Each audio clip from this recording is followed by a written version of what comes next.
পরে ওনার সাথে বার জগতে আসা। প্রথম প্রথম নাচতে পারতাম না, উনি আমাকে ওনার বাসায় নিয়ে গিয়ে টিভি ছেড়ে দিয়ে ডান্স শেখাতো। এর মধ্যে হাসপাতালে চাকরিটা চলে যায়। আমি বাসায় কাউকে সেটা বলিনি, আর জানেও না বাসার কেউ।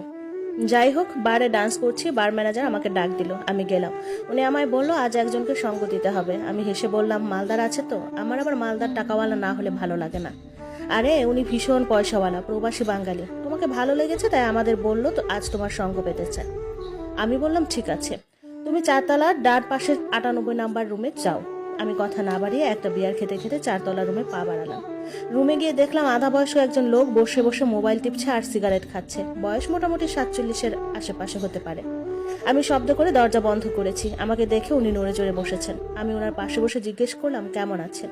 ভালো আছি, তুমি কেমন আছো? আমিও ভালো আছি। দেখো, আমি তোমার সাথে গল্প করতে চাই।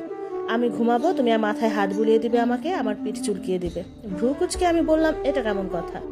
আমি জানি না, তবে শান্তি চাই। আমি খুব কথা বলবো, তুমি চুপচাপ শুনবে। আমার কথাগুলো ধৈর্য ধরে শুনবে। জি শুনবো, আপনার সব কথা শুনবো, তবে সাধারণত মানুষ তো শরীর চায়। আপনি যা বলছেন তা তো না সম্পূর্ণ নাটকটাই।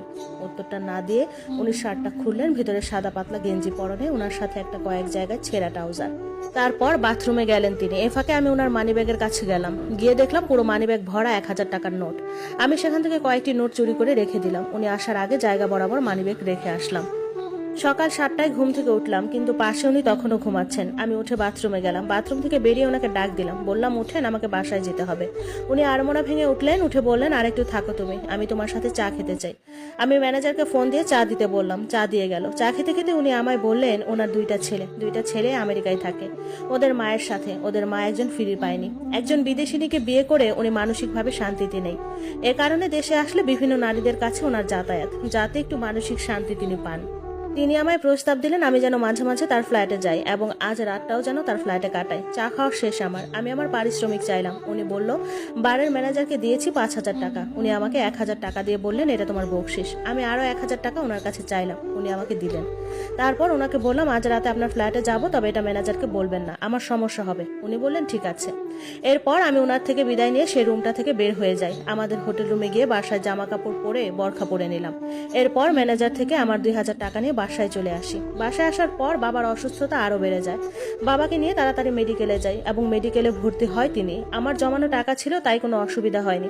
বার ম্যানেজারকে বলি বাবা অসুস্থ, আমি বারে যেতে পারবো না। উনি এসে আমার বাবাকে দেখে গেলেন এবং আমাকে 3000 টাকা দিয়ে গেলেন। রাত 11টার দিকে আমার ফোনে কল আসে। অজানা একটা নাম্বার, আমি চিনিও না।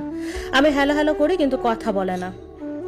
এভাবে কয়েকবার আসার পরে, হ্যালো হ্যালো করার পরেও যখন কথা বলেন, আমি বিরক্ত হয়ে গালি দিই। এর কিছু সময় পরে